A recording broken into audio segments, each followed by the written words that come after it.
kepada Raja Iskandar Zulkarnain. Kenapa disebut Zulkarnain? Sesungguhnya Zul itu artinya punya, Karnain dua tanduk, karena dia punya mahkota singgasana topi ada dua tanduknya, sehingga disebut Iskandar Zulkarnain. Perang terhadap negara manapun dia selalu menang. Namun toh demikian, bagaimana akhir kisah hayatnya? Ia meninggal dunia dengan sebab digigit seekor nyamuk, kena DBD, dan seterusnya. Apa wasiatnya sebelum meninggal dunia? Araklah saya di seluruh negara beritahu bahwa Iskandar Zulkarnain, raja yang tidak pernah terkalahkan, meninggalnya karena hal kecil, karena digigit seekor nyamuk sehingga meninggal dunia. Pun apa yang terjadi oleh Raja Namrud, raja yang tirah, yang membakar Nabi Allah Ibrahim alaihissalam hidup-hidup, ia diazab oleh Allah Subhanahu wa taala. Telinganya dimasukin seekor nyamuk, pulang lebih 40 tahun. Rasa sakitnya tiada tara dan seterusnya, hingga akhirnya meninggal dunia. Pun kalau kita tengok sejarah Indonesia, jenderal kita, Jenderal Bintang 5, Jenderal Sudirman, yang meninggal dunia karena virus kecil, karena kena TBC dan seterusnya.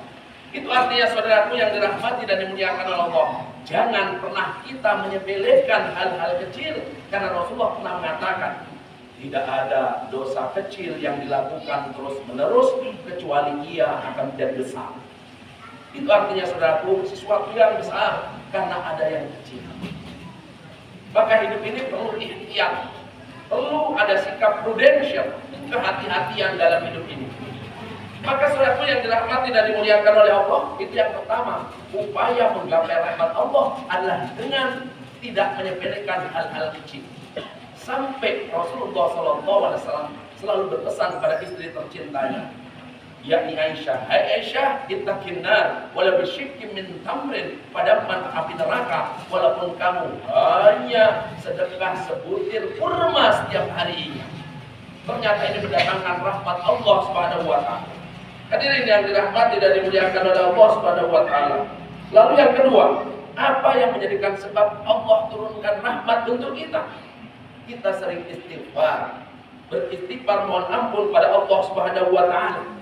Hadirin yang dirahmati Allah, ternyata istighfar bukan hanya obat dosa, bukan hanya penghapus dosa. Kalau kita buka Al-Quran surat Nuh ayat 10, 11, 12, Syekh Hasan Al-Basri pernah didatangi tamunya mengadukan tentang problematika hidupnya. Tamu tersebut mengutarakan masalahnya, bahwa kami seorang pedagang, tapi pailit, bangkrut, tidak untung bertahun-tahun. Yang kedua, ada seorang petani, dia selalu bercocok tanam, harganya hancur-hancuran, kadang dimakan wereng, dimakan hama dan seterusnya, tidak pernah panen, kebanjiran, kadang kekeringan dan seterusnya. Yang ketiga, ada seorang wanita berumah tangga 18 tahun, belum dikunjungi seorang bayi dan seterusnya. 3 problem ini diutarakan kepada Syekh Hasan Al-Basri. Lalu kemudian sang Syekh berbicara, kamu pengen sukses dagangannya, pengen sukses dalam bertani, pengen segera punya momongan, perbanyaklah istighfar. Lalu santrinya yang berjumlah ribuan protes, ya Syekh, mana mungkin 3 permasalahan hanya dijawab dengan 1 kata istighfar. Lalu sang Syekh mengajarkan, tidakkah kamu ingat dalam Quran surat Nuh ayat 10, 11, 12, Allah sampaikan, faqul tastaghfiru rabbakum innahu kana ghaffara yursilis samaa'a 'alaikum midrara ila akhiril ayat. Beristighfarlah kepada Allah Zat yang Pengampun. Buah dari istighfar adalah Allah akan curahkan rezeki yang berlimpah ruah seperti hujan di musim penghujan. Deras begitu luar biasa lebatnya. Kemudian dilapangkan rezeki, diberikan keturunan, tidak akan kekurangan makanan, minuman, buah-buahan dan seterusnya. Inilah pernyataan bahwa rahmat Allah ada pada istighfar. Kita mohon ampun pada Allah Subhanahu wa taala. Ketika kita merasa berdosa besar, mari perbanyak taubatan nasuha.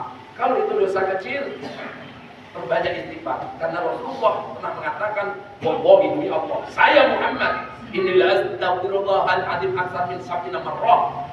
Saya ini dalam sehari beristighfar lebih dari 70. Dalam riwayat Bukhari dikatakan sampai 100 kali setiap harinya.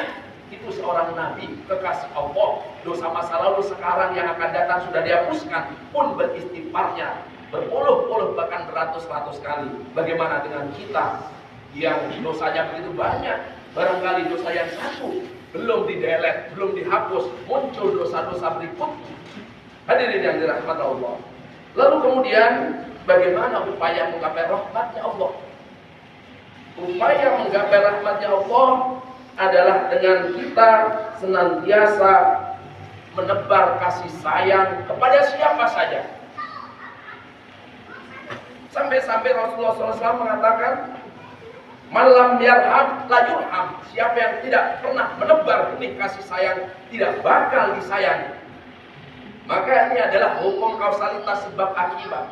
Kita pengen mendapatkan kasih sayang, tapi kita selalu mengedepankan emosi, mengedepankan amarah, menebar ujaran kebencian di mana-mana, membuat jebakan provokasi di mana-mana.